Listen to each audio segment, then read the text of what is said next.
Hello everybody and welcome to another edition of the Tharries Podcast. Today I am joined by Joe Brennan for the 19th episode. Say hello, Joe.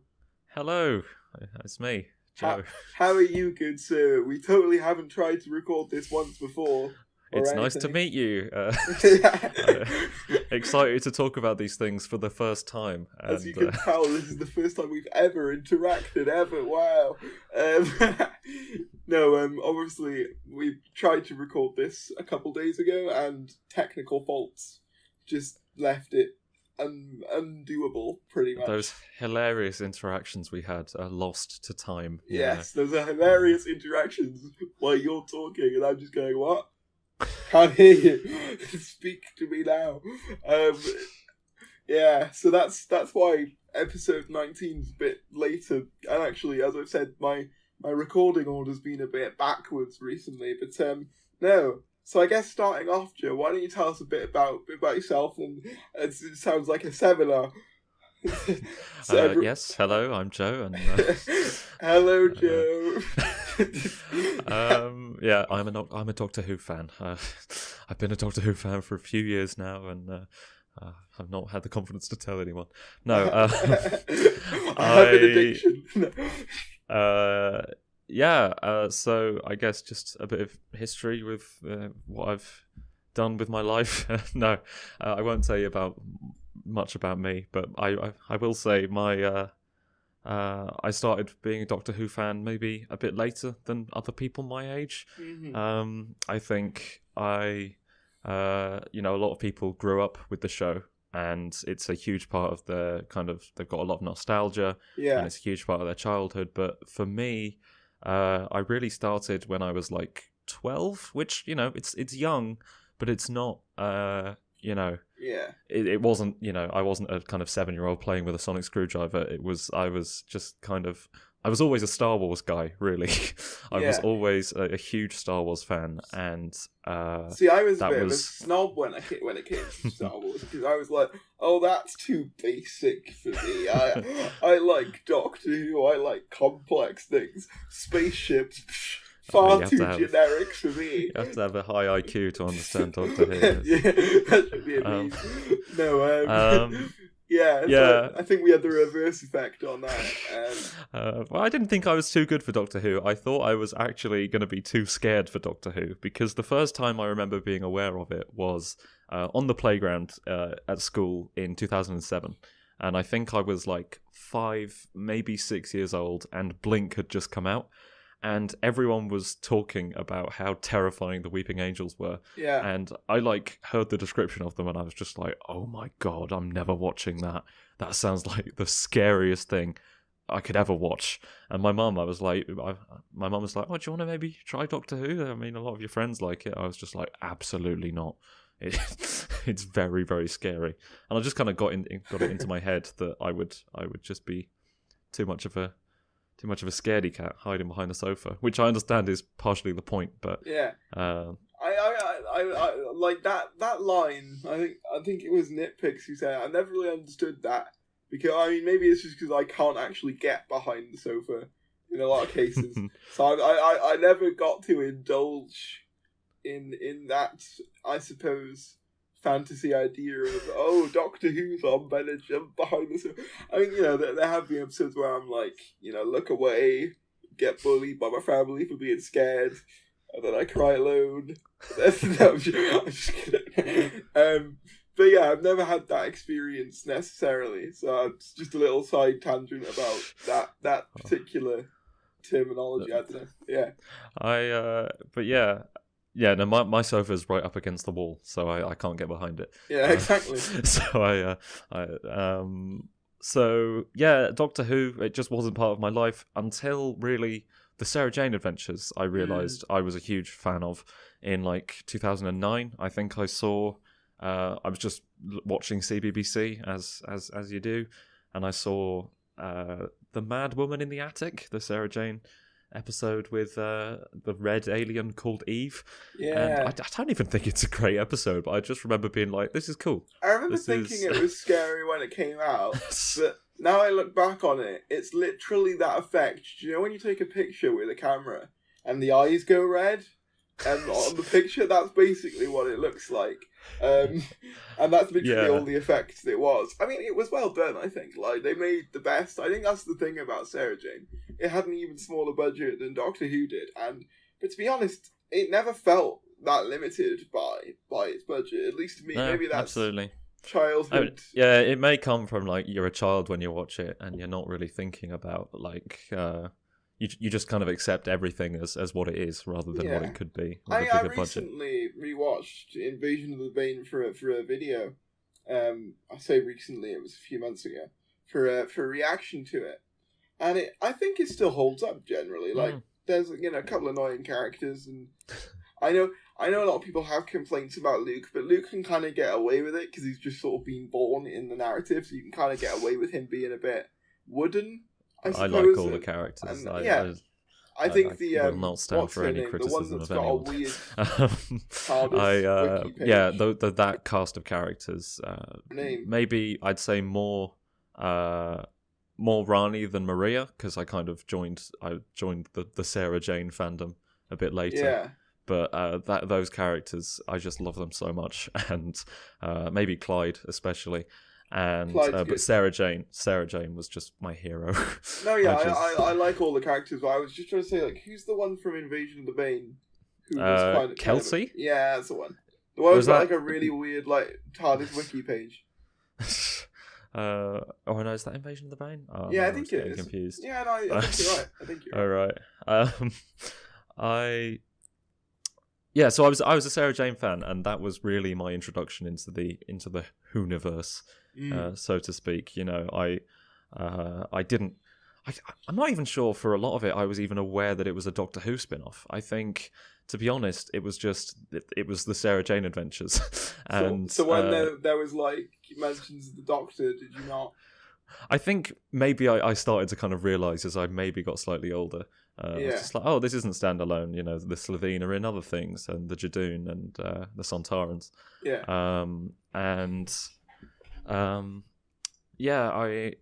I think that, but obviously when the Doctor showed up, I think obviously by then I knew that it was a Doctor Who spin-off.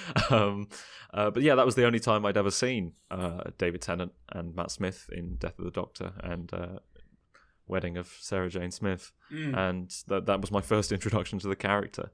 And I think they're pretty good introductions. I would agree. As I said, I think in the last one, the opportunity for me to watch Doctor Who wasn't always there because obviously Saturday night entertainment, it was very much in my early childhood years, it was very much family time, and since I was like the only one who was properly into it, it was a case of, oh, Britain's Got Talent is on, and I'm just seething, sitting there, you know, just enraged.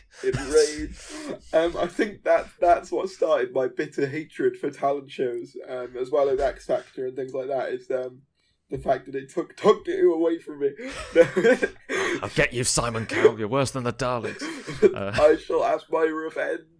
So I think for a lot of kids, you know, maybe our age, Sarah Jane did act as our Doctor Who when Doctor Who wasn't on, if that makes sense. And I think also, for a lot of people, Sarah Jane, in a way, was their Doctor. Oh, yeah. Absolutely.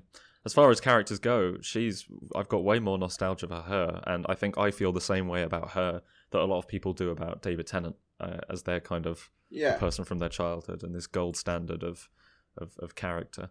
Well, that's why when I saw the recent lockdown thing they did, the Farewell Sarah Jane, I believe it's called. Yeah. That got me in the feels. Like, I didn't cry, but it did get me in the feels to see them all. I know it's in lockdown, but like they were all there. They managed to get like them all to record little bits, and you got Jacob Dudman voicing it over, and you had Rani in the attic, like by a green screen. It was just, I don't know. It was nice, wasn't it? It was really a nice little thing. You know, I like to consider that as part of my canon. You have to kind of take it with a pinch of just like, yeah, here's Joe Grant with a kind of vertical phone video that she's holding.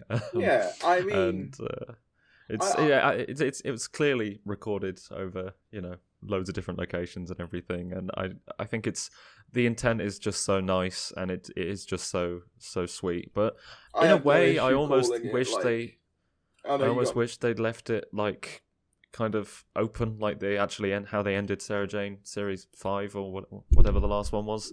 I think they just say they kept going forever. I kind of like the way it ends, because like Rani's not convinced that she's gone, and the Doctor picks her up for one last adventure. I kind of like that sentiment, that the Doctor did go back for her. I think that's just a really nice message. I also like the idea of Ace getting K9, because that sets up a potential Ace spin-off that they could do, which I'd be totally down for. K9 and Company 2 with Sophie Aldred. I think it could work though. Like, I think she could definitely, in my opinion, carry a show. I think so as well. If that Blu-ray trailer is anything to go by, I think she could totally carry her own premise, and it would be different enough from Sarah Jane, because she would run a corporation, which would be sort of different. It kind of be like a mix between a unit spin-off and Sarah Jane, and I'd be down for it, I think. Yeah, I mean, I'm always interested in like seeing things like that, but I just feel like the state of the show at the moment, it wouldn't, Sarah Jane Adventures feels so tied to Russell T Davies era. Yeah. And like that's obviously because that's honestly, the height of the popularity. I don't think thinking back on it now, I'm really surprised it carried on beyond when Russell left the main show. Like, it's quite an achievement that it carried on beyond that point. It's interesting to think that had Liz Sladen not died, how long would it have continued? Would she have met Peter Capaldi? Would she? Because I think that would have been lovely. Oh yeah, because there's that video, isn't there, of the 12th Doctor Peter Capaldi meeting John Leeson, who's the voice of K9, and he has a little fanboy moment, and it's there's so a clip of him and Katie Manning as well. That's really sweet. But yeah, I think I'm just sit here and go, what if? But yeah, I was really upset when Liz Sladen died. I think the whole world seemed to be. But I remember it finding out, and then obviously Sarah Jane kind of came out the last couple of episodes, and I was just like, what do I do now? That was my favourite show. And my mum like just suggested, oh, why don't you watch Doctor Who when it comes back? So I did, and I hopped on I think Asylum of the Daleks, and which is a very strange place to start. It's kind of in the middle of this like Amy Rory drama. And it's a very sort of lore-heavy episode as well. You've got like a lot of classic Daleks, and their memory of the Doctor gets wiped at the end. It's something, and I didn't know that. I didn't know that. Well. Yeah, Jenna Coleman. I had no idea who she was. I didn't know that she was going to be the new companion. It was just, I think it wasn't. I didn't love it. It was the first episode, and in a way I'm surprised I kept with the show. But I think what gave it away from it, not what kind of convinced me to stay, was that although the story wasn't the best, I really liked Matt Smith. And I was just like, okay, this might not be the best sci-fi I've ever seen. It might not be brilliant, but it's got. I can see the potential. So I think I watched Series 7 Part 1, and then went back and watched From Rose through to Series 6, and kind of caught up, and was suddenly, because there was a considerable gap between Part 1 and Part 2. Enough for me to become a Doctor Who fan, essentially. I distinctly remember thinking, wait, why did it end? In fact, I think I remember me and my brother watching it, and it said on one of the last episodes for 7 Part 1, it was like, to be continued. We were like, what? Series can't be over? It's only like, what was it, like 4 or 5 episodes in? I can't remember how long. I think 5, yeah. 5 and then Snowman. And then I was like, wait, what? I was so confused. I mean, that was back when we weren't really used to breaks in between. Like, we were used to a yearly series. It was quite regular. Whereas nowadays, it's like, we're lucky if we get one once a year. I had nothing to base it on, so I was just like, it's taken a while, isn't it? Yeah. But I had a lot of stuff to catch up on, so I didn't feel like I was waiting for too long. No, that's fair enough. I wanted to touch briefly back onto, because we talked about it on the last recording. I just felt that I'd be remiss if I didn't include because we talked about the day Liz Sladen passed away, and it was announced, and I just remember seeing that news report, and I remember seeing Tommy Knight, and I still can't remember the name of Clyde Langer's actor. We should have looked it up in between we should have. the conversations. We should have been more prepared. But I distinctly remember them being on TV together, just saying how sad they were. That I think was honestly like my saddest celebrity death thus far. Obviously, every celebrity death, every death in general is sad. But I think just for me, the one that hit hardest so far would be Liz Sladen's. Like, I think I was on holiday, actually. I think I might have been in Canada in an airport, and my mum was reading the news or looking at her phone or iPad or something. It was just like, oh, Joe, Sarah Jane's dead. I'm just like, oh my God, is that possible? Can people die? Because I remember them showing on the news like all of her old stuff with John Pertwee and Tom Baker, and then obviously the show itself, and her coming back. And I think it's one of those weird ones where she was able to inspire children from every generation, like of the show, like since the 70s, basically. Because even when she wasn't in the show, she had things like, as we mentioned, sort of Canine and Company, which wasn't great, but she was there, and obviously she was in the Five Doctors later on, and then you had things like the Real Time and the BBB stuff, which she was in on occasion in the Wilderness Years, and then she came back in the Revival, and then obviously Sarah Jane. So she basically kept along with the show. In a bizarre way, like she was never gone for too long, was she? She was never gone, and I think that the fact that she was able to inspire so many different generations of fans is what made her so special to a lot of people. Is that she inspired basically parents and children alike, which was the magical thing about it. Because if you had a parent who was into Doctor Who, they would remember Sarah Jane, and if you weren't in, obviously if you're a child, you'd know her from the Sarah Jane Adventures. So I suppose it created a lot of opportunities for bonding in ways as well, between parents and children. Yeah, I think it was just such a great idea to bring her back for school reunion. I think it was just so tastefully done as well. Like, the whole thing was just so well done. And it didn't feel cheap. Like, Class, to me, I'll put it out straight, I think Class felt like a spin-off for the sake of a spin-off. To me, at least. I've only ever watched, like, the first episode. But the fact that they had the 12th Doctor in there immediately, and they kind of had to assure the audience that, it's still a Doctor Who thing, kind of showed me that they didn't really have a lot of confidence in it. Yeah. And it just felt I think it needed more of a connection with the show, at least at the start, than just Coal Hill School, because no one really cares about Coal Hill School.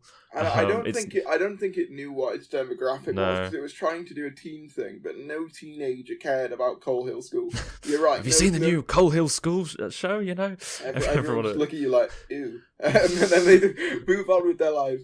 I think they needed to figure out what their demographic was, but like Sarah Jane knew what its demographic was, and it did it well at the end of the day. I mean, I was able to enjoy it completely on its own, removed from the main show. Which I would argue you couldn't do with Class, or at least the first episode of Class. I don't really want to rag on Class. I've not seen it since it came out. I don't know. I just think that it's the only logical sort of parallel you can draw, because obviously Torchwood was a completely different audience, but again, it catered to its audience better than arguably Class did as well. But I suppose moving on from the spin-offs, I think I should get a lot off my chest in regards to the spin-offs that we mentioned. Any mention of spin-offs, it's like I've got a rant. Yes. Here you go. So I guess moving on from that, obviously I met you through the quizzes first of all, which we've been doing. A couple Doctor Who fans, YouTubers, what have you, have been doing over the lockdown period. I think, is there another one today? There was one last night. Wait, there's not one Sunday? There's not one no, we did it yesterday. Wow. I had no idea. So yeah, I have just somehow thrown myself into this world. I guess uh,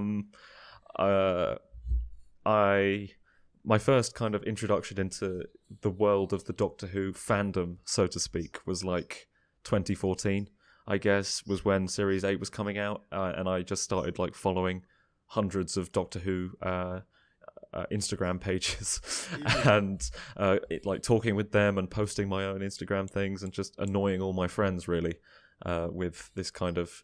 I didn't quite understand how fandom worked, and I mean, I think had I known how Tumblr operated, I probably would have been on Tumblr those years. I was a classic kind of Tumblr fan, but just without that platform.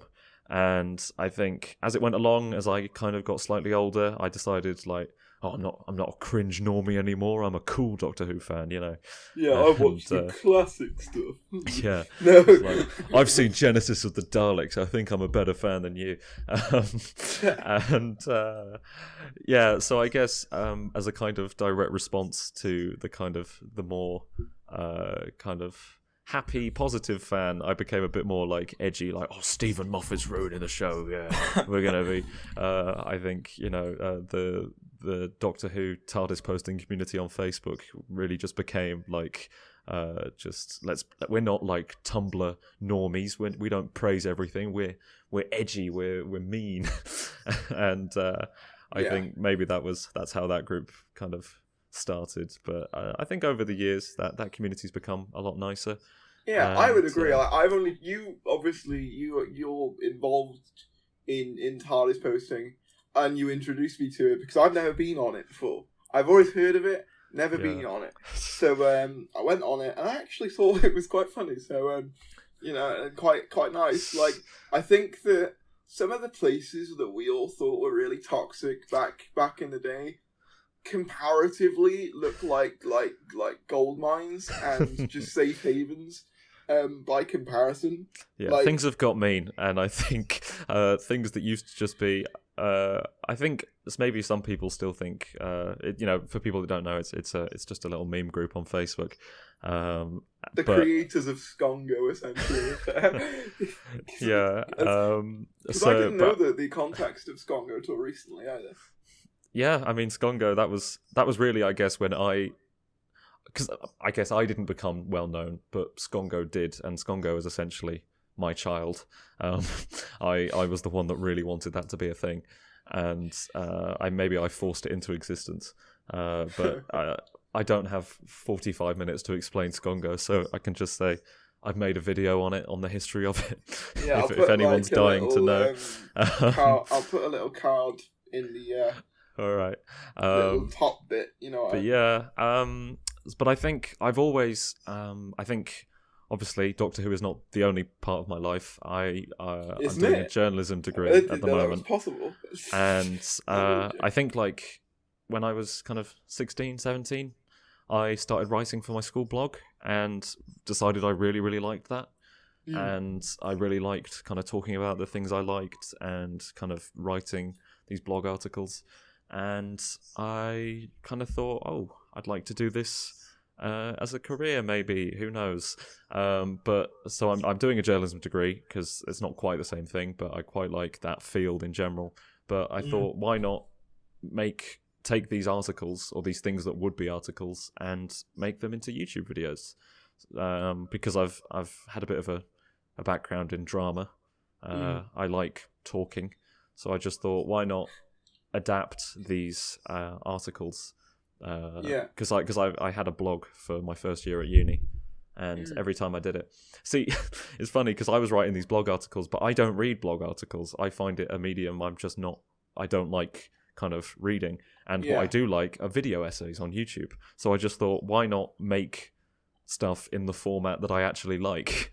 So I think 2 months ago, two and a half months ago, I started this channel, and I think it's going quite well. Going maybe better than I expected for the start. The videos are doing better than I thought, Yeah, and they're being fantastic. If you don't mind me saying, thank so. you.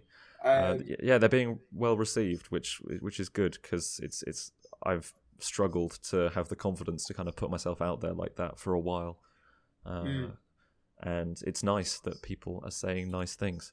yeah, Although, no, the BBC have just been giving me copyright hell at the moment, which is standard. I understand, but little pro tip I've sort of learned, and this is from I guess two people. The two people have different approaches. Harbo says keep it 10 seconds or under in terms of clips, and Harry's Moving Castle says 8 seconds or under. So I mean, there's two different sort of ideas there. The general rule on video essays and including clips, 8 to 10 seconds tends to be the sweet spot. That's fair enough. I think I might have overdone it on a clips occasionally, but my Dr. Falls video was manually claimed by the BBC, which means I can't even take out little sections. I might have to just try and re-upload that with stills because they've just said from 1 minute in to 28 minutes in, that's all ours. And I'm like, come on, BBC, some of that is my face. You know, that's you don't own that yet. You know, they just become Disney. We own everything. We own you. No, it's copyright is one of those weird things where it's like, I feel as though BBC in particular, they are very stringent on it, very, very stringent.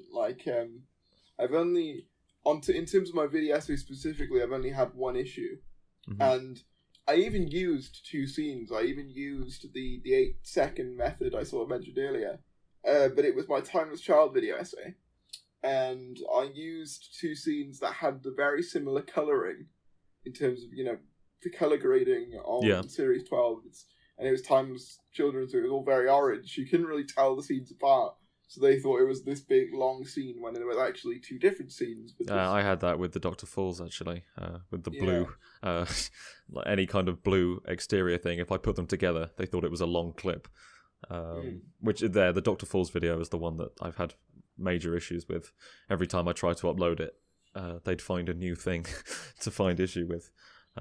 Which is a shame because I really like that video and I'm proud of it, and it's part 2 of 3, so that makes it quite difficult to. You might just have to adapt it to a lost episode format, like how people use stills for Marco Polo and stuff. Do a reconstruction. Just do that.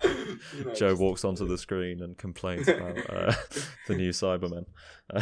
It's just little clips of audio taken from an old camcorder.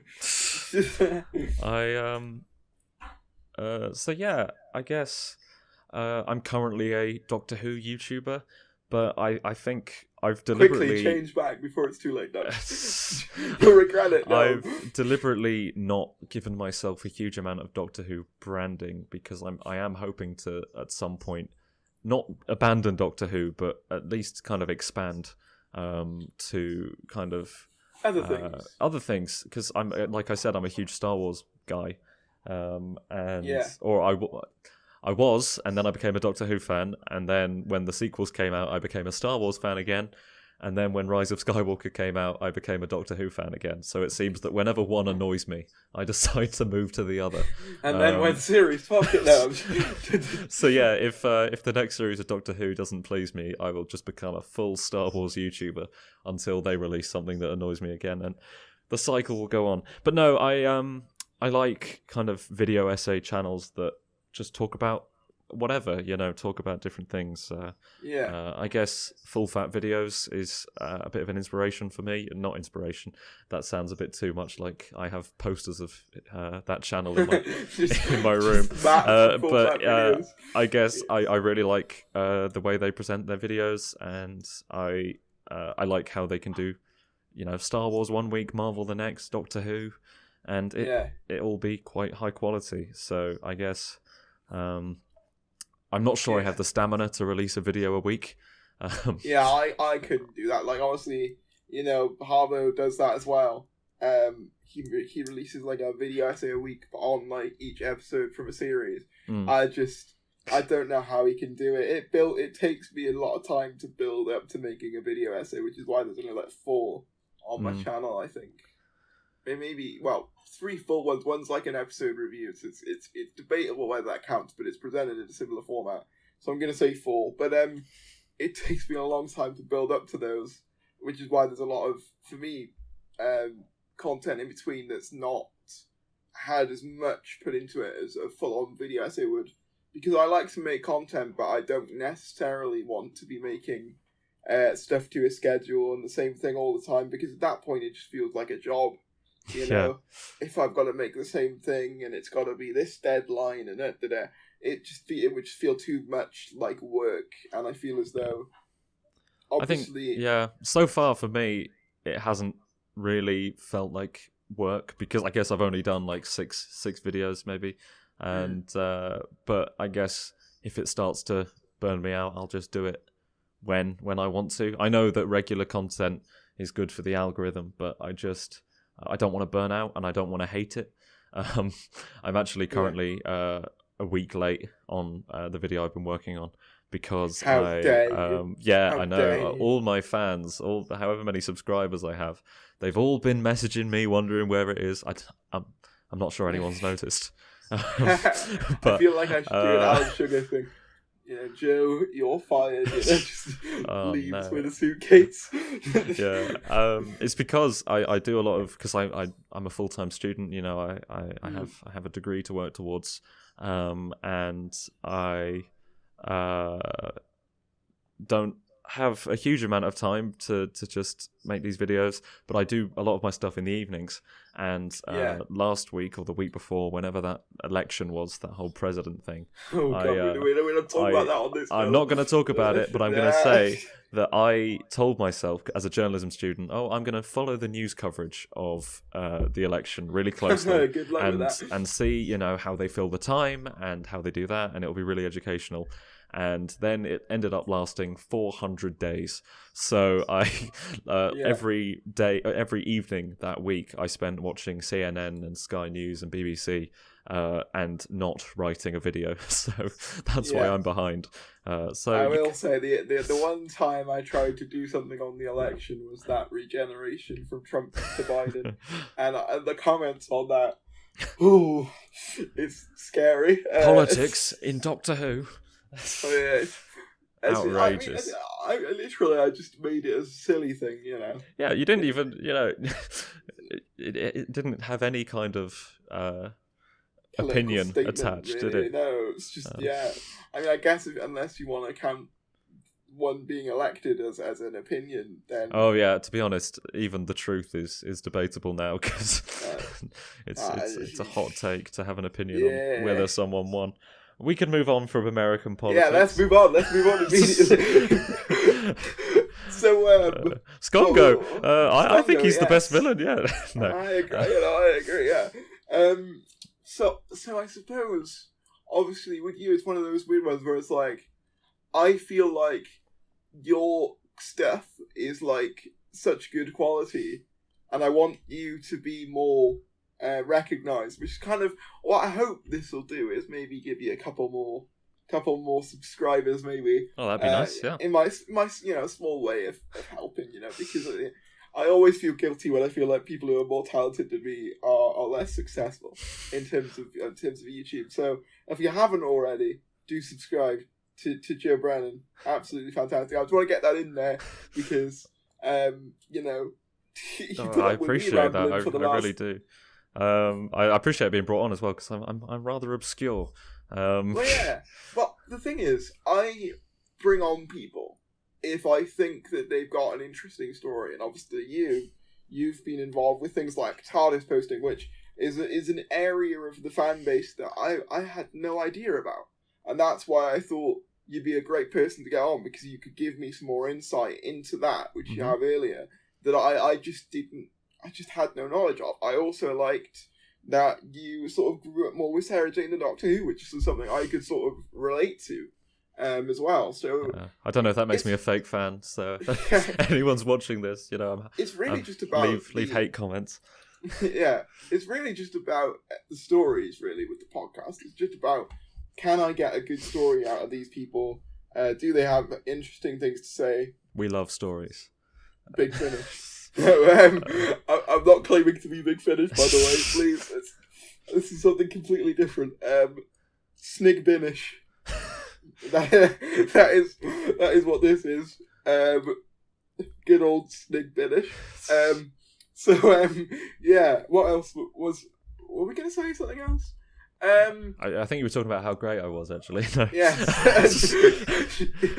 Carry on doing that for a while. You also you collaborated with a friend on a Harry Potter video. I did. Yeah, that was actually my first kind of attempt at the whole video essay thing. And it was excellent.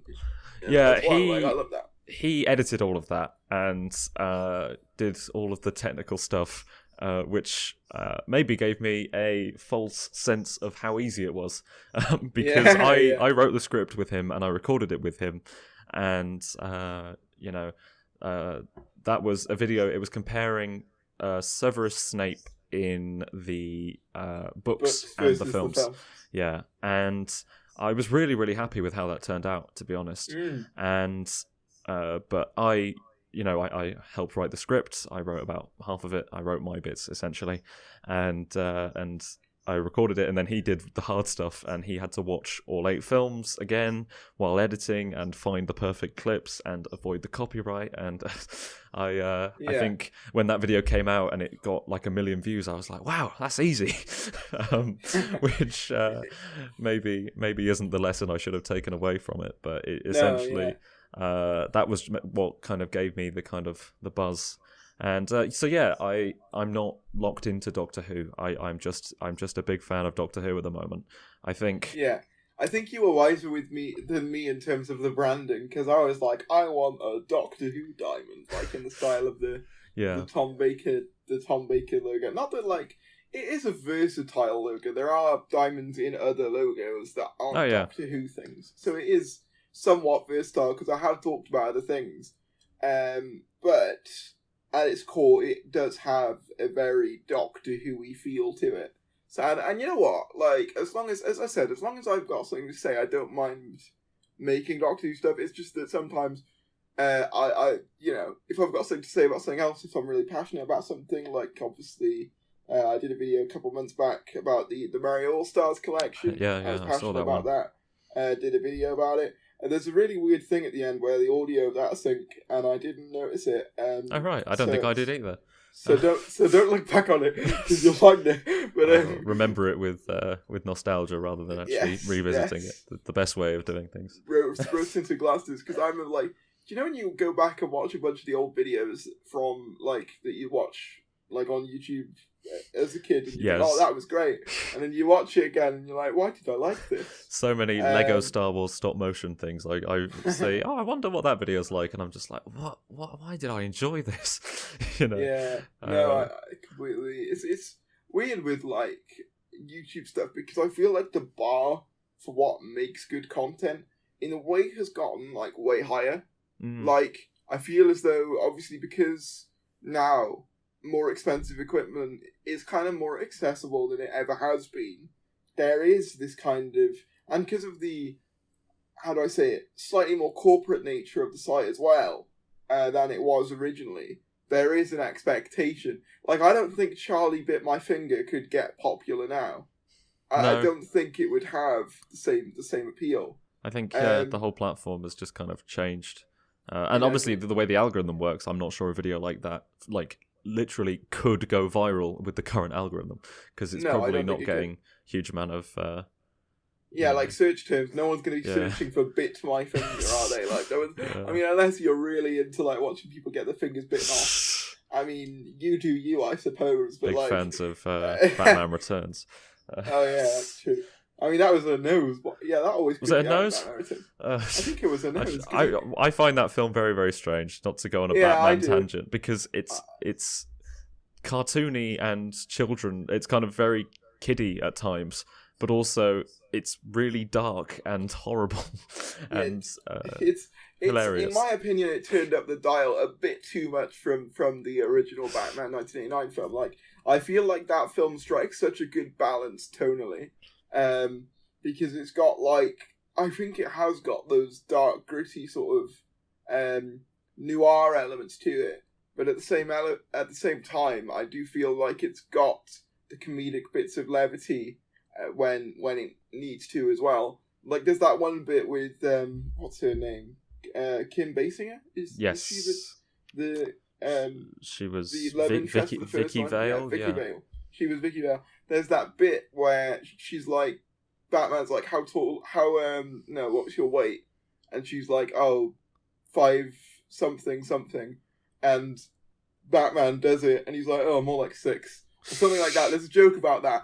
And I think it had just about the right balance of comedic bits of levity and darkness. Whereas I feel like... Maybe we could rebrand into Batman channels. What? You know what? Like, let's do it. No, but I feel like Batman Returns, it turned the dial a bit too far in the, darkness, biting, and then... Danny DeVito the penguin's an actual penguin man, rather than just some rich guy who uses it as an alias. It's very strange. I mean, to be fair, I don't only talk about Doctor Who on the podcast, so it's nice to have other segments about Harry Potter and Batman and stuff, because otherwise. You would run out of things. You run out of things. No, I was listening to the episode with Quinton and was just like, so he's got all the same opinions as me, so I can't be too... I can't say everything that he said because it would just be a repeat, but from a much smaller, less interesting person. So that's the thing, because obviously we've spoken about the Timeless Child quite a bit, and episode 21, because I sort of recorded these backwards, it's a lot about that, because the guy I got on his video essay series was about why, it was, I don't know whether you've heard of him, Verdana. He's, spoilers by the way, episode 21's with Verdana. He basically did a video series, video essay series called like White Doctor Who Sex. It was a two-part series. It goes through like each era of the show, kind of like in a way my loop video, if you've seen that, but sort of more from the perspective of just its decline in quality, if that makes sense, rather than its repetitious nature. Yeah. I suppose. And obviously because we have a lot of the same opinions, and he had a lot of similar opinions to Quentin as well, like, at some point it does become homogenous in a way, which is why I've sort of slowly started to branch out with newer guests and more out there choices than just, here's Doctor Who YouTuber number 5, I'm going to be talking about why the Timeless Child ruins the show. Because no one's done that before. No, exactly. So that's why I've gone for a bit more out there choices, and obviously everyone knows who episode 20's with. Not to upstage, Joe on his episode. Oh, absolutely. But, I feel I'm glad I'm before, because I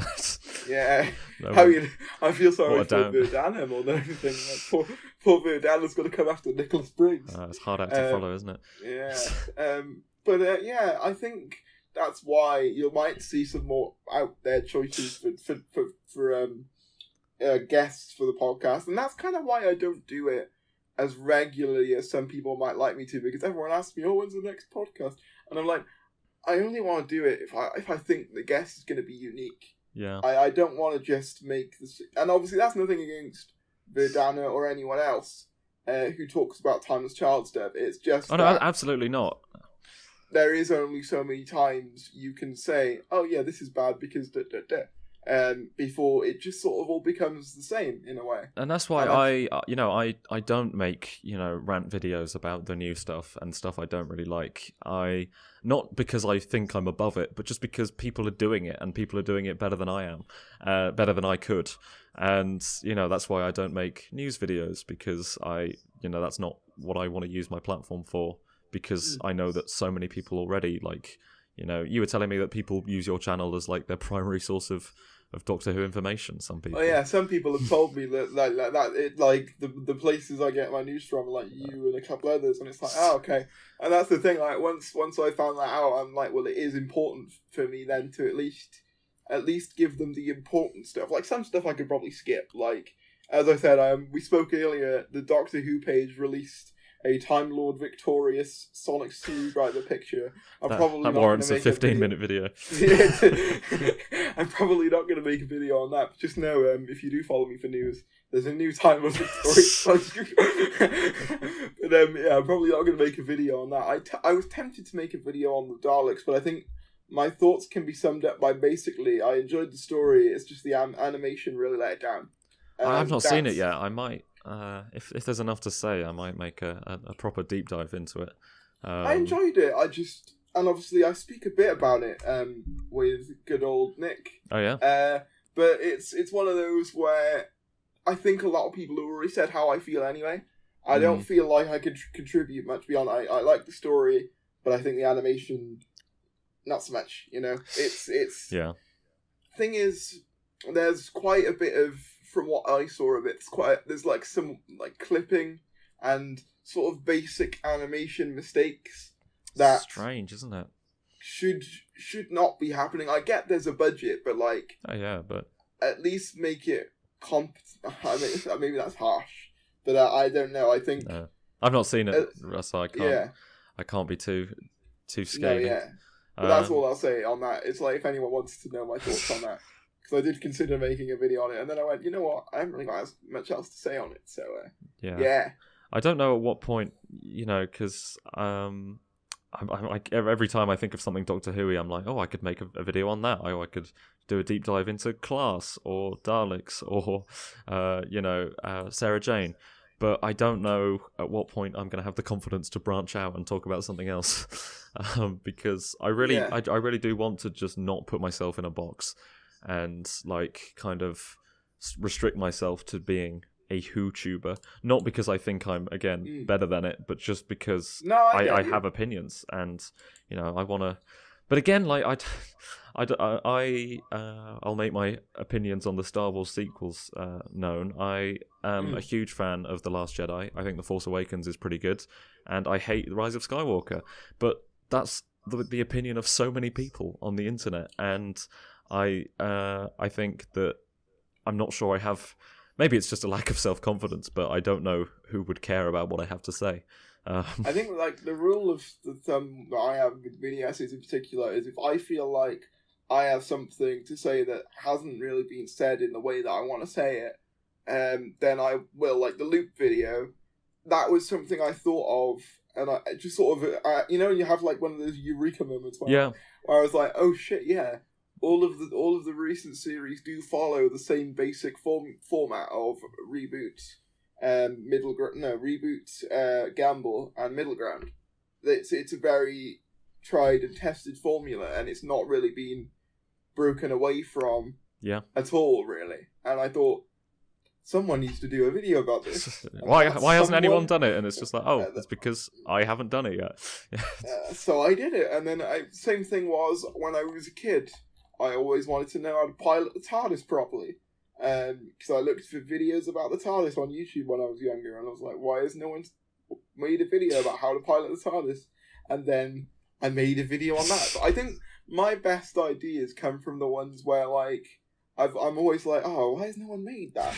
And then I end up making it. I think that's the best. That's the best motivation, isn't it? Just if you think there should be something, just do it, Like, yeah, totally. Why isn't anyone talking about it? Well, talk about it, which is why I'm almost slightly annoyed that my two big interests are such oversaturated, kind of, not oversaturated, but there's so many people talking about Star Wars on the internet, and so many people talking about Doctor Who and Marvel and Harry Potter, and, is there a gap in the market for someone like me? We'll have to wait and see. So. I'm in that. I mean, I never thought anyone would actually pay me any mind at all, really. This was basically, the whole point of this channel was basically just have venting sessions, basically like a therapist, an online therapist, where they could go, it's okay, time up, I can't hurt you.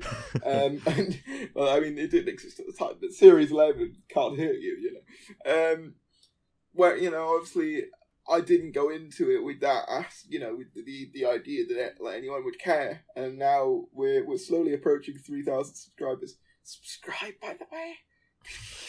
I just thought I'd get that in there, but I think if you've got a story you want to tell and you've got something you want to say, just say it. Yeah. Don't wait for someone else to do it. And another example of that You know how we were talking earlier about videos that we watched in our like youth that just don't really hold up as well, like the Doctor Who anime that I upscaled.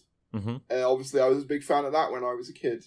I never even watched anime, but I thought it just looked so cool. It is cool looking, yeah. So I rewatched that a month or so back, and I was like, damn, this is like lower quality than I remember. Because back then, like HD 1080p 60 frames wasn't really the standard, you know. So I was like, someone should remaster it. Why hasn't anyone done it? It's like, and then lo and behold, I end up doing it. So it's one of those. My best ideas kind of come from when I'm a kid, in a weird way. Like the stuff that I think of when I'm a kid is kind of, in my opinion, my best stuff. Which might be. I don't know whether that's the same for anyone else, but I think it's definitely for me. I think my best videos have been the ones where I've kind of had these thoughts like for ages, and I've kind of let the thoughts, like I think the first actual video essay I made for Doctor Who was complaining about the reveal of Missy in Series 8, and complaining about how, not that Missy had existed, I think she's probably my favourite Master incarnation, but I think... Oh, that's a hot take. I'm not a huge Missy fan, admittedly. So, not necessarily... No, obviously, I think she's fantastic, but I think the way they introduced her and the way they made her a mystery box was unnecessary and kind of hurt that episode, because we were all going in expecting something rather than being surprised. And I think the reason I was so happy with that video was because it's something I've wanted to talk about for ages, and it's something I've kind of had years to think about. And I think I don't understand how people can make a video every week with a new hot take, because it's like, how do you keep thinking things? My mind doesn't work that quickly. I need to get annoyed about something in 2014 and spend 6 years getting angry about it, and then finally. I know you saw it, but I made a tweet the other day about Series 7B being really underrated, and the character arc, when you think about it, being really well executed. And I think I'm probably going to end up making a video on that, because that's not an opinion I often see expressed. No. And I feel as though Series 7B deserves a bit of defending, I think. I would say, I'm not sure I would go so far as to say it's underrated, but maybe it's overhated. As in, I think people love using it as a punching bag. And I think maybe, again, it was the first thing I watched. I think as well, properly. It's kind of... I think as well, people take a couple of scenes out of context. Mainly the scenes of the Doctor being a very creepy young man. And then they make a judgment on the entire run based off that. I mean, that's a huge part of... I'm not sure that's fair. That was a huge TARDIS posting trend, was complaining about the 11th Doctor's questionable behaviour. Don't get me wrong, I don't agree with his behaviour, but I don't think that's a fair reflection of the entirety of 7B. No. I think maybe... it was... I had seen Series 1 to 6 by the time 7B came out, but I think I was still kind of enjoying it because everything was new to me, and I was just like, cool. Revisiting it, I don't think there are a huge amount of stories that I really like, but I think I do quite like Jenna Coleman. I don't know if it's because she was my first companion, but I think I like Clara. I think she's likable, and that can make me just forgive a lot of the nonsense. I think she's the most likable in Series 7, to be honest. Yeah. Like, I know a lot of people like the 12 Clara dynamic. I just don't get it. Oh, right. I don't get what's I really appealing. Like it. I know, that's the thing. I just know, and I know Harvo does as well, and I just don't. Oh, you can't criticise anything 12th Doctor era in front of me, I think. No. It seems my whole channel has just been devoted to, like, here's why this is really good, and it's Peter Capaldi. Yeah. I mean, I made an entire video with Harpo talking about why it's overrated, you know. And, I know. I've not brought myself to watch it yet. People did crucify me.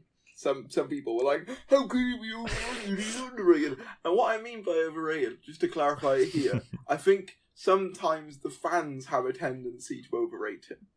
The general audience doesn't, but the fans, I think, do.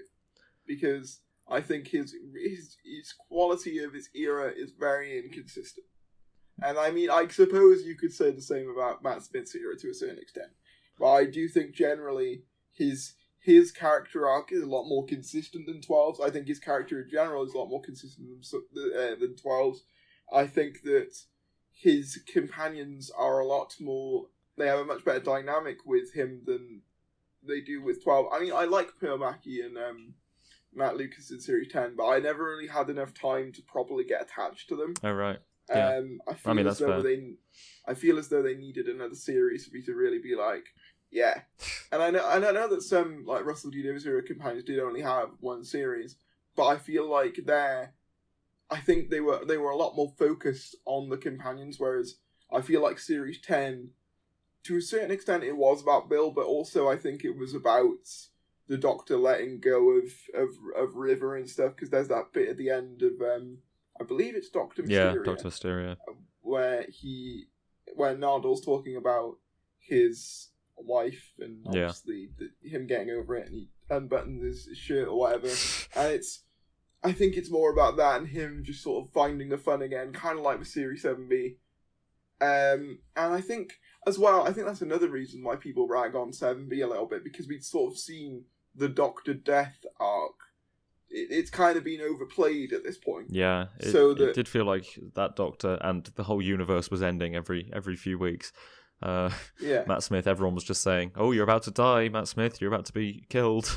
But like they did it again with Capaldi. Obviously, in Series 9, you had obviously Series 9, the opener had the confession dial, and this will be sent to a Time Lord when they're going to die. And then Series 10, we had the teasing of the regeneration for half of it. Jeez. And then, so I think the idea of the Doctor dying, and even Sarah Jane indulged in it a little bit with the Death of the Doctor. It was Death of the Doctor.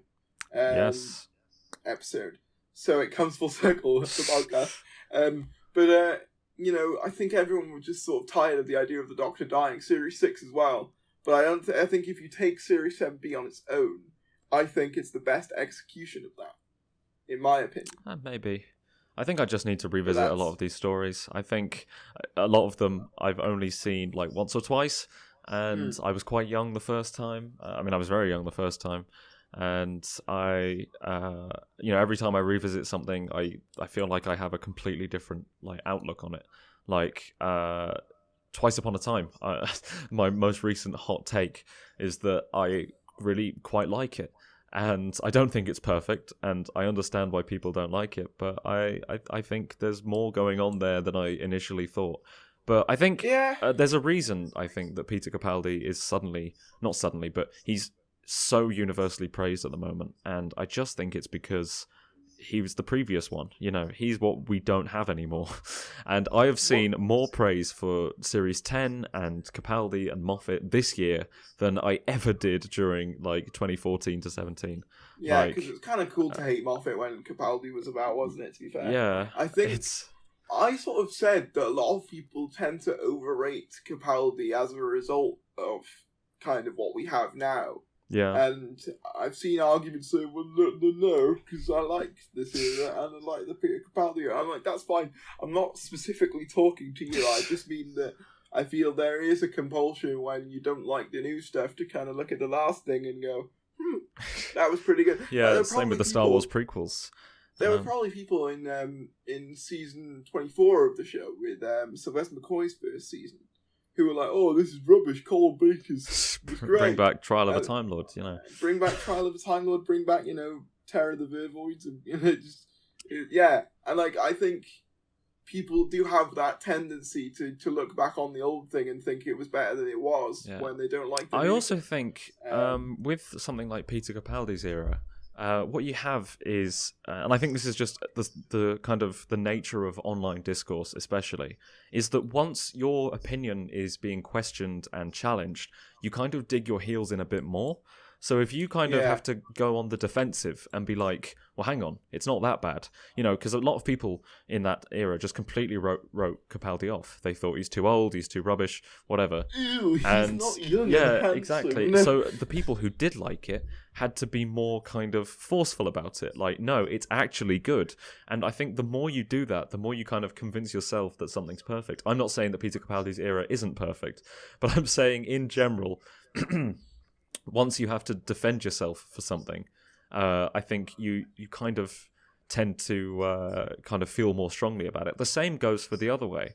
I think if everyone is universally praising something and you only thought it was okay, then because you're just like, well, it's not that good.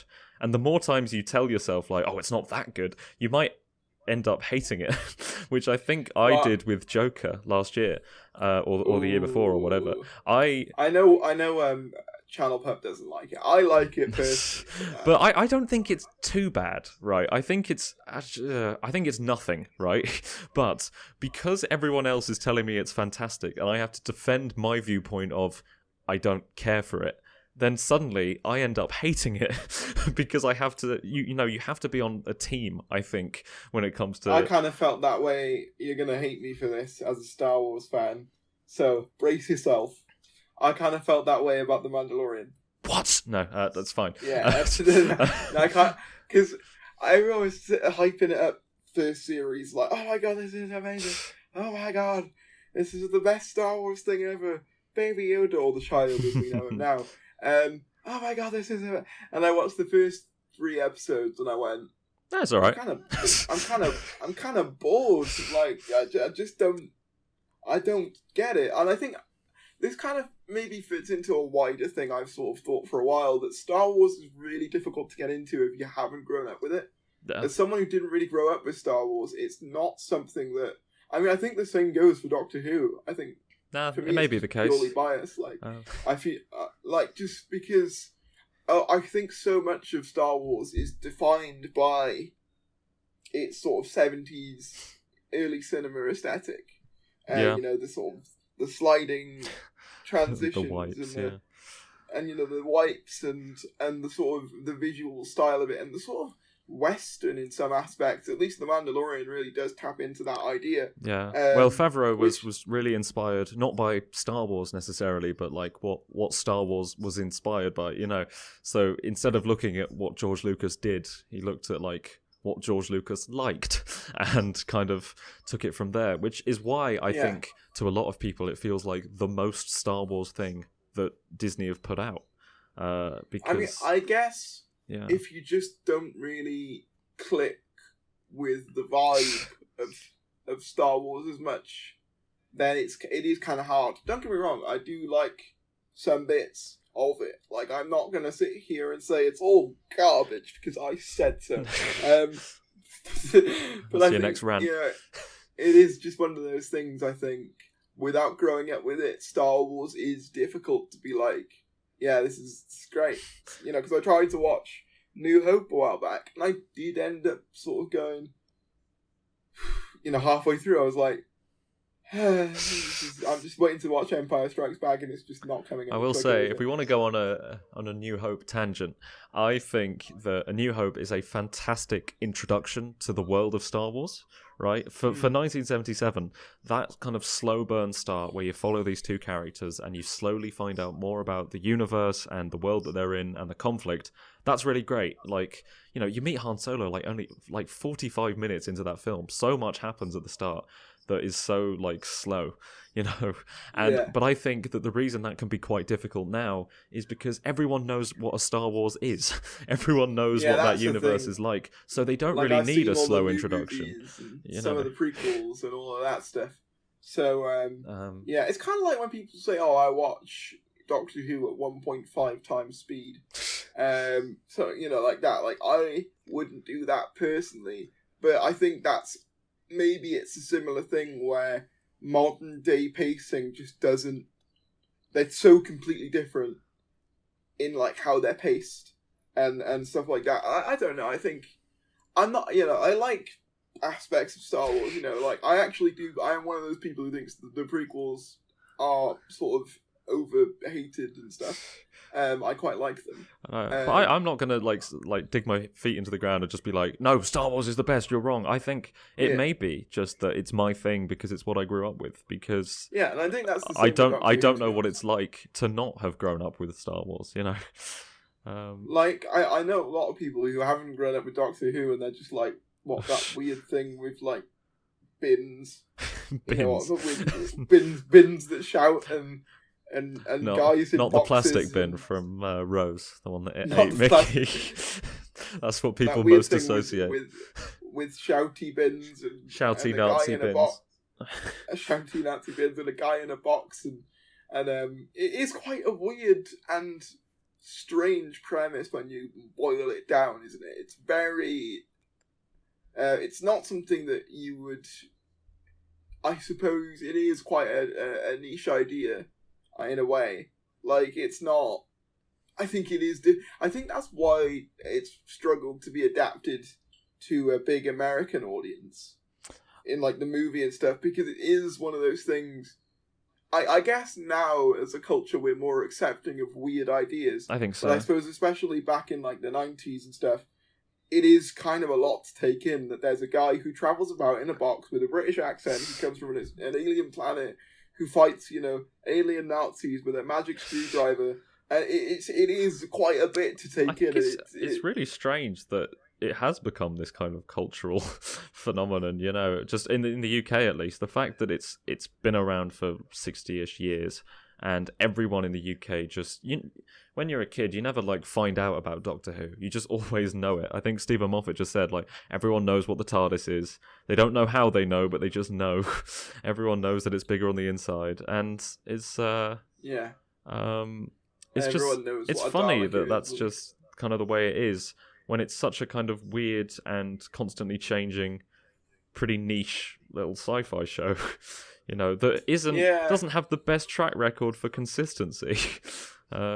No, and that's the thing. Like, I think some people have tried to introduce Friends to Doctor Who, and they've just been like, "This is all right." And I think it's the same thing I feel about, maybe Star Wars to a certain extent, where it's like, "Oh, that's okay." And I think as well, what doesn't help is that I've grown up with the Marvel movies, and you go back then and you watch Star Wars, and you're like, it's not even close. And obviously, I know that it was made for a different time, but it is difficult to go back then and be like, have that same sense of wow that you would as a 1970s audience member, in a way. I'm so surprised. I'm trying to work out what I've done with my life. I think I must have just devoted too much of my time to Star Wars, because I got into Marvel really late as well. When all my friends were growing up with those films, like, I was the perfect age to watch Iron Man when it came out and get really excited about it, and then Avengers. But I didn't jump on board the Marvel train for a really long time. And maybe that's good because I'm not like burnt out on it. But I'm just like, I feel like some people are experiencing superhero fatigue, and I am just like, oh no, I'm just getting started. I could watch these films forever, I think. Yeah. I just sneezed. Lovely. You won't get corona, I promise. Lovely podcast audio experience. You get all the best bits here, folks. If anyone's watching, if anyone's still watching an hour into it, comment, bless you. Just, I want that to be all what the comments are now. It's just bless you. That's it.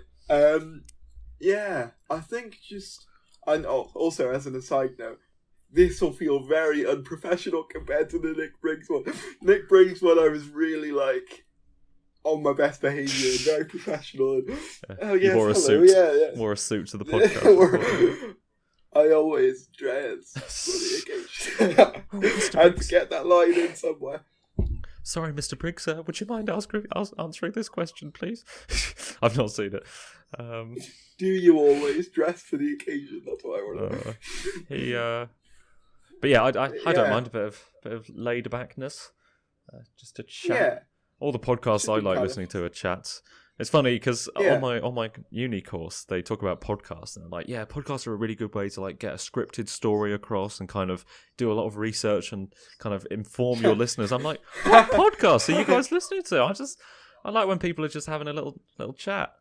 But who knows? I mean, that's what all these are like. I do research a little bit on each person, and make sure I do some level of.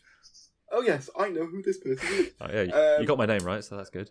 Yeah, so that you were halfway there. But I think maybe part of the reason this one maybe felt a little bit less organic is because we did it once. Yes. And it didn't record properly. So if it feels like we're sort of bullet pointing bits, it's because we've already sort of said now it. we have to get to the point where we talk about this. And, it was so good. It was so natural the first time. It was it was so funny as well. All those fantastic jokes that the world will never see. Did we actually make it? No. I can't remember. Yeah. Oh, no, yeah. No, I'd say that would have been your best video on the channel had it not crashed 20 minutes in. Like, would have made Skongo 2 Electric Boogaloo, Oh, yeah. We were going to reveal the next Skongo character.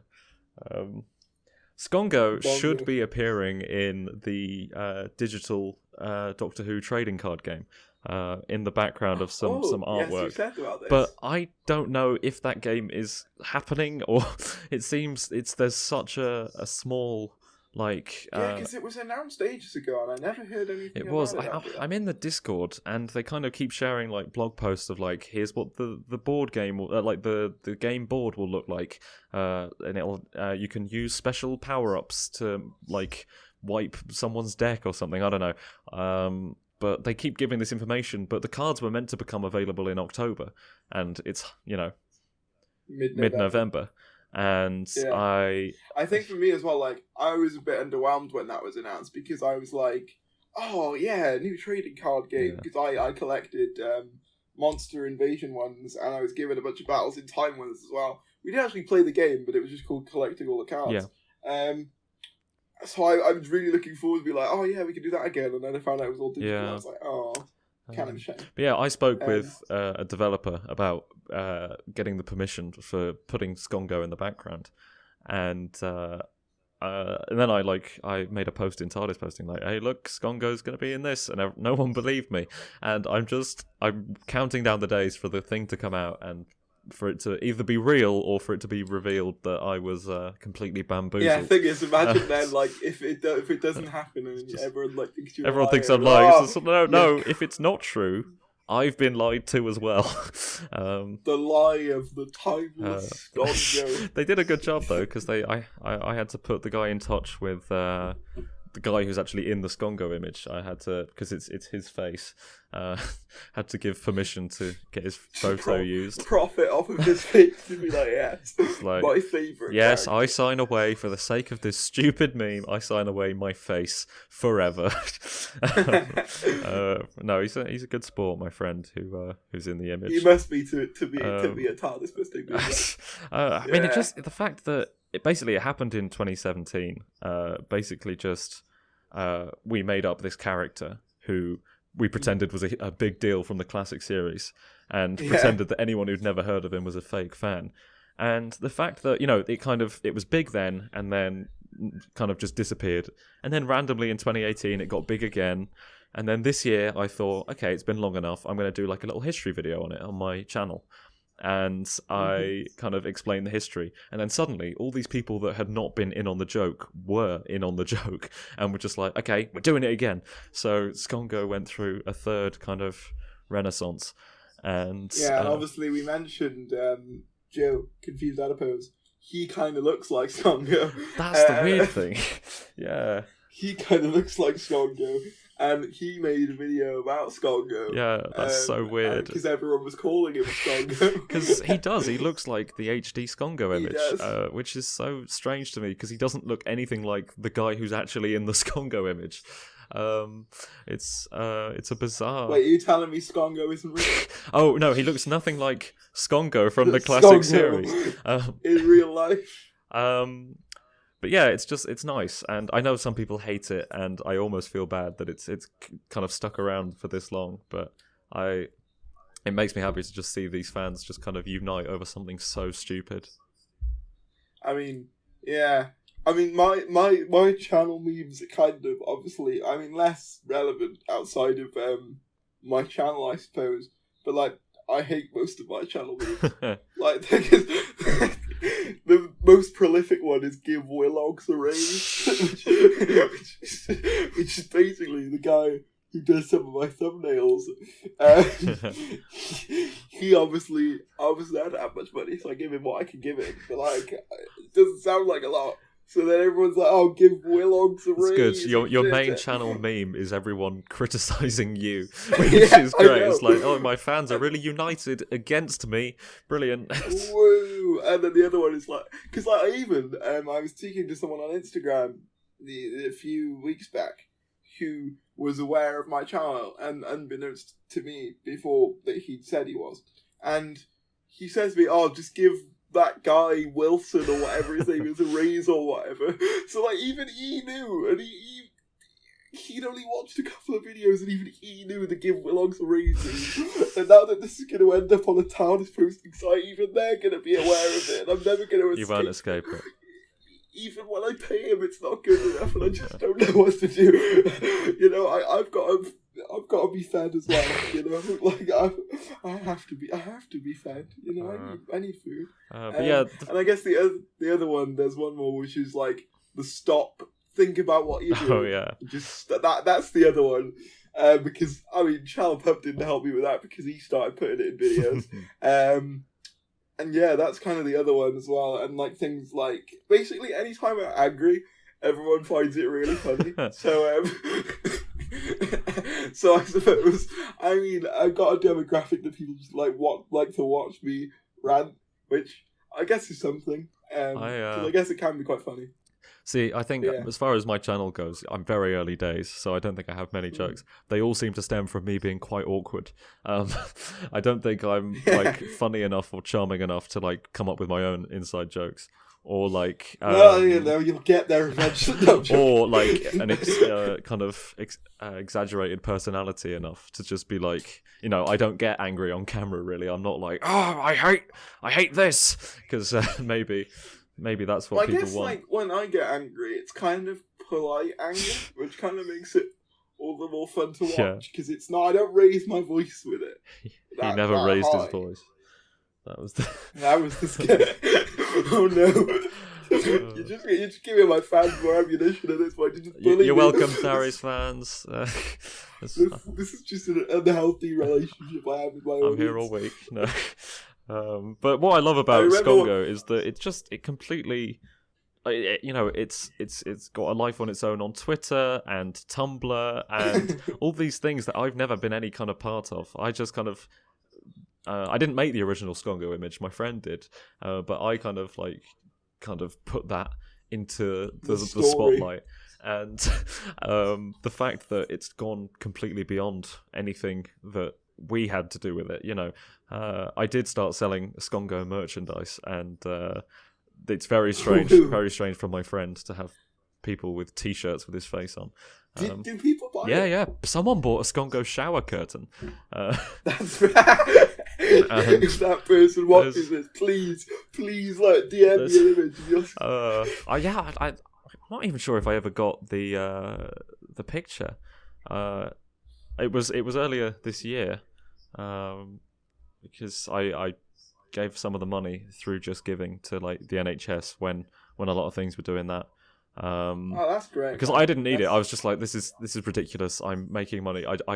I didn't make Skongo merch to like profit on Skongo merch. I just made Skongo merch so I could. So there could be Skongo merch. It's like, and there's water bottles and clocks and things, I think. I might buy one of these. I don't know if I'm not sure if I should say this. My friend who is in the Skongo image, I won't give his name and dox him, but he his dad. No, I think he bought a Skongo water bottle, and then he went up to uni, and now his dad apparently uses that as his main water bottle. Just a mug with a water bottle with his son's face on it. Mangled sons. Which is incredible. And where can you buy Skongo, bitch? I'm about to get me some of that. There's a Redbubble site. I think just search Skongo. It's probably. It's quite a... Okay. I feel really bad because in 2017, if you search Skongo on Google Images or Google, the top result was this Australian bandana company, right? And since this nonsense meme, this poor company has just been buried in fake articles about him, petitions for Chibnall to bring him into Series 13, fan art, fan fiction, Tumblr, Twitter, Facebook, YouTube, everything with Skongo in it, and it's just buried this poor account, this poor business in Australia. It's just ruined their search engine optimization because. Hey, I'm just imagining hey, didgeridoo. Have you got any villain songs for Skongo? Skongo? Someone's gonna find this very offensive. I'm sorry. Oh god, he's got TARDIS Posting wiki fans. See, the thing is, this company now is obviously 100% aware of it. There's no way that they wouldn't know about this stupid meme that's replaced them on Google.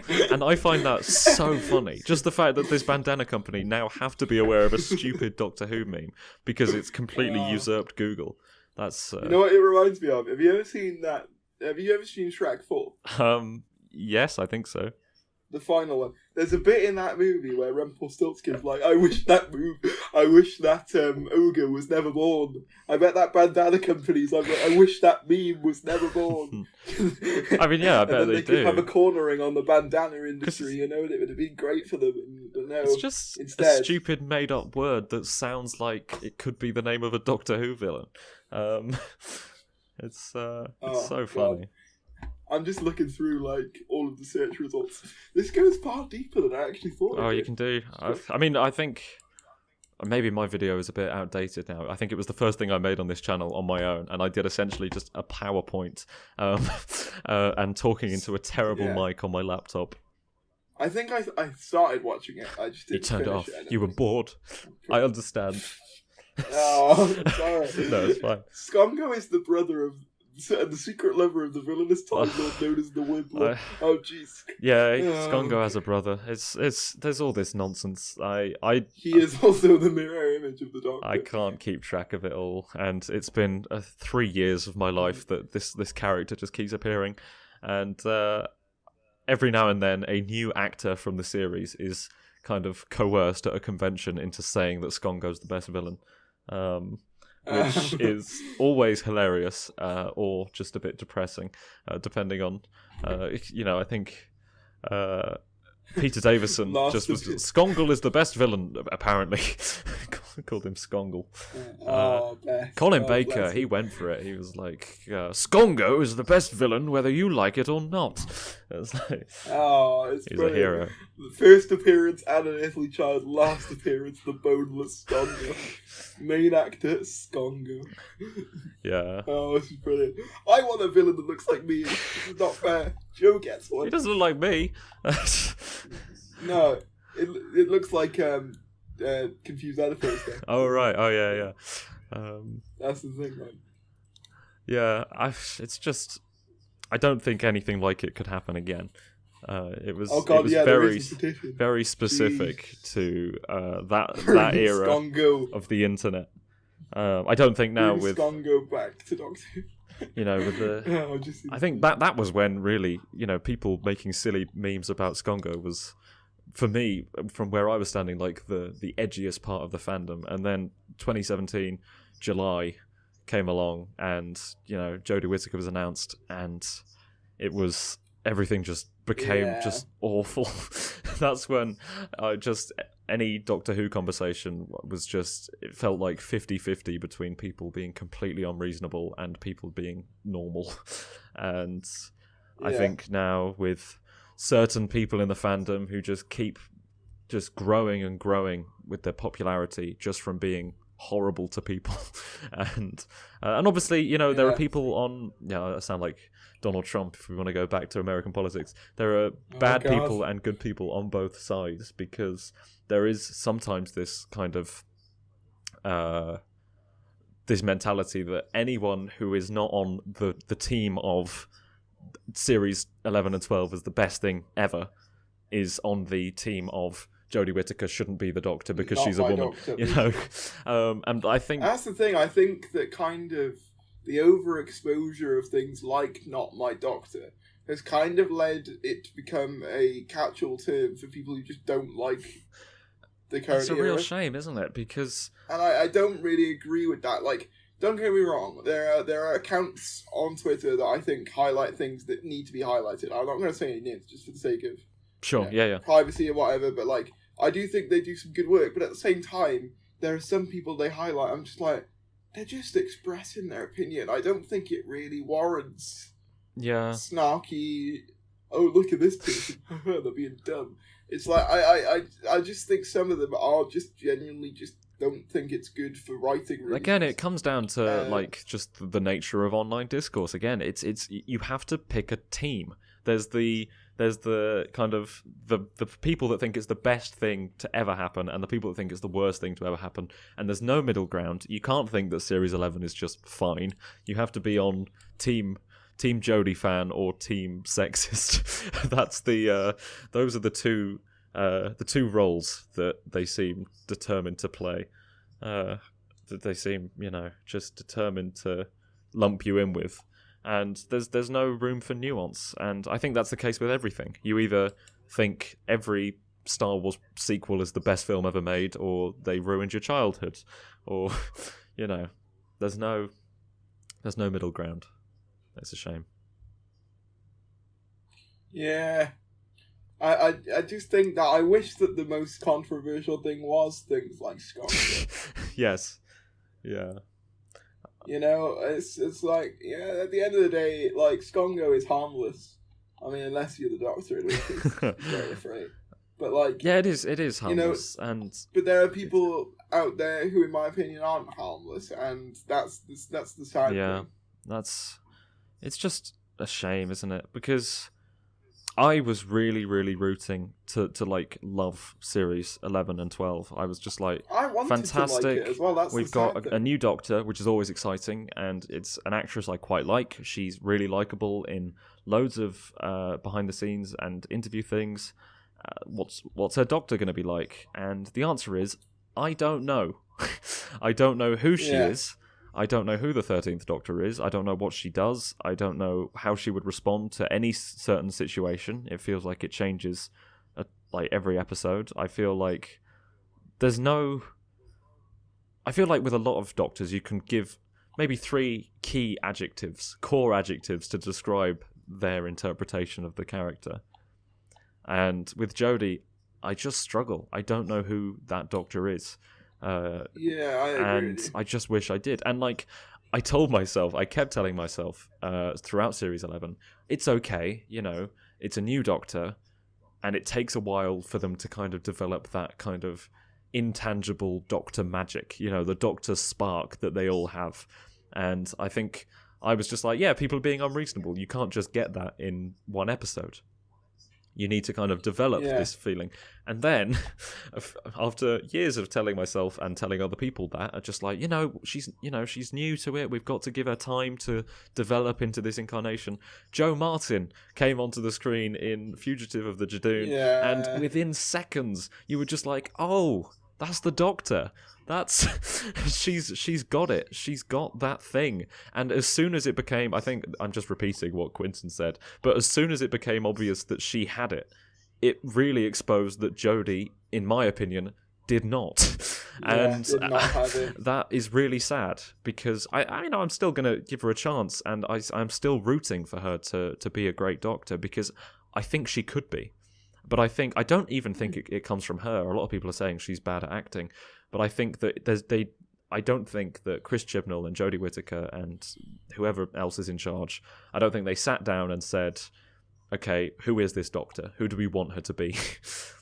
I think the problem is, because I haven't seen her in anything else. I've only seen her in this. When she doesn't, in my opinion, really, give a standout performance over 2 series, that does kind of colour your impression of an actress's ability. I'm not saying that she's not good in other things. She may be fantastic in things like Broadchurch, although I did watch some clips and I wasn't overly impressed. But I mean, she could be great in things like that and Black Mirror and what have you. But like, after seeing her in Doctor Who, I don't have much desire to really check out her other stuff, which is a shame. But I don't know. It's a weird one with that, because I feel as though you basically hit the nail on the head with me. Like, I feel as fans we we've been giving this era a bit too much leeway. Some haven't, in fairness.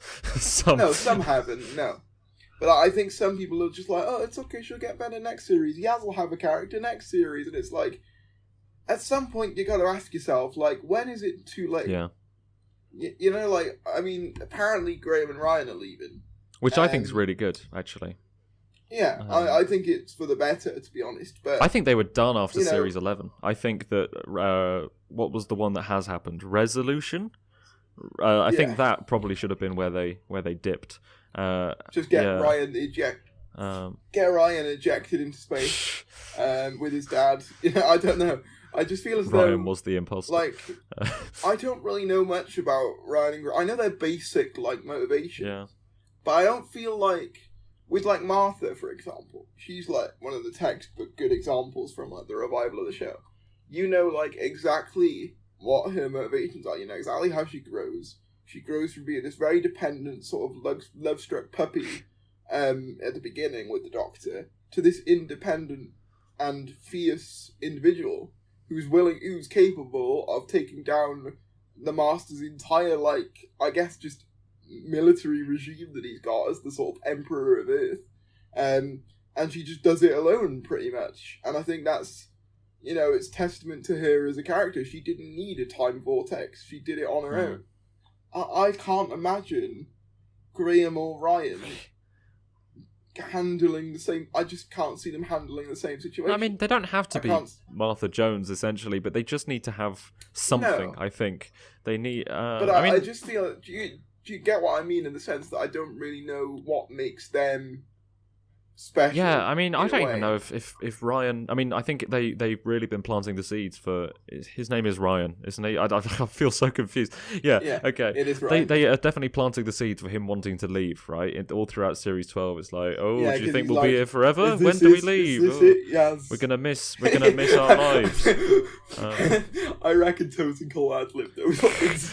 He's like, is this they were accidentally filming while just Mandip and him were talking. Just like, how long do we do this? Do we just...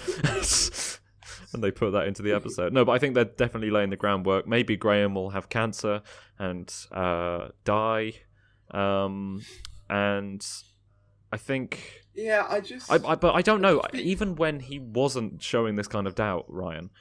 Does he like it? Do they like being with the Doctor? It feels so weird. Yeah, we don't know. They don't seem to be having fun. How the Doctor always sees something in his companions. Like, he always sees... Like, Rose was kind of the person to sort of get him out of his war trauma and, sort of reminded him of what it was like to be happy again. Martha was just sort of... I mean, to be fair, from the Doctor's perspective, she was a bit of a rebound, but by the end, she proved herself to be capable on her own. And then you had Donna, who was just had the Doctor be, have his most fun. Yeah. And then when she was gone, he let loose, and like each one of those had their effects on him. And obviously, Amy, Rory, and the Doctor, they have such a good dynamic. I know exactly how they'd react to every situation. Absolutely. I know exactly what they'd say or do and how they would, have banter with each other. Yeah, I mean, I feel bad for the fan fiction writers of Series 11 and 12, because I don't know how you write those characters. I genuinely don't know, like, how they... Like, say you put them in a random Doctor Who story, or say you put them in Genesis of the Daleks. I don't know how they would do it. I feel like... I think I said it. I can't remember what video it was, and I'm not just trying to plug my videos.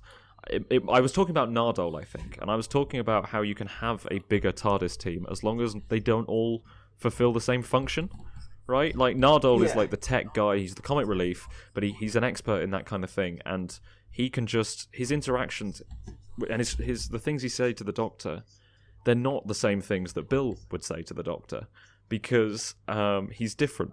But it feels like with, the fam, it feels like all the lines are just written, and then they kind of just randomly assign who says them. Because, there's no way that, like, a Graham question stands out compared to a Ryan question. And, it just feels like... Doctor, where are we? They pull... they pull lines out of a hat, Yeah. Yeah, no, I agree with you. I don't know how they'd react to every situation. Like, for example, as well, another example would be Resurrection of the Daleks. Like, obviously, that story is very taxing on Tegan. She becomes very emotional by the end of it. Would they feel the same? Who knows? I don't know. Like, that's the problem. I just don't know, really. But I think I'm going to leave it there because we're basically just going back into new era. So, yeah, I've done exactly what I said I didn't want to do. You've become the very thing you swore to destroy now. Star Wars, I get that. You were the chosen. No, yeah, I just come on, just like, yeah, no, I'm not just going to rant about things. There are people that are doing that, but clearly I had stuff to get off my chest. That's fair enough. Yeah. But yeah, I think that about wraps it up. It's very dark in here. Hang on, Alexa, lights on. I just realised you sat in the dark for like the past hour. Me too. I don't know when it got dark, but it is now. But yeah, thank you very much for coming on. Thanks for having me. Yeah. Subscribe to Joe Brennan. Link in the description. Join TARDIS Posting if you want. It's fun. Yeah, I've been having a lot of fun on that group recently. It's not my thing. It's just a thing I'm involved in. But it's you go back to the outro. I don't want to hijack you. No, that's okay. Well, thank you all for watching. Like, comment, and subscribe if you do. We're trying to get to 3,000 subscribers. So if any of you are watching from TARDIS Posting, I'll just point that out now. Like, and you don't have any idea who I am. I'm Skongo. I'm just kidding. I'm his Welsh cousin. I think we've from Torchwood. we've spoken enough about Skongo in this episode for me to warrant putting it in that group. So no, I'm just kidding. But yeah, if you are new, if you could subscribe, that'd be great. Like we're trying to get to 3K on here by the end of the year, so we're running out of time, but hopefully we can get to it. But thank you all for watching, and I will see you later. Bye.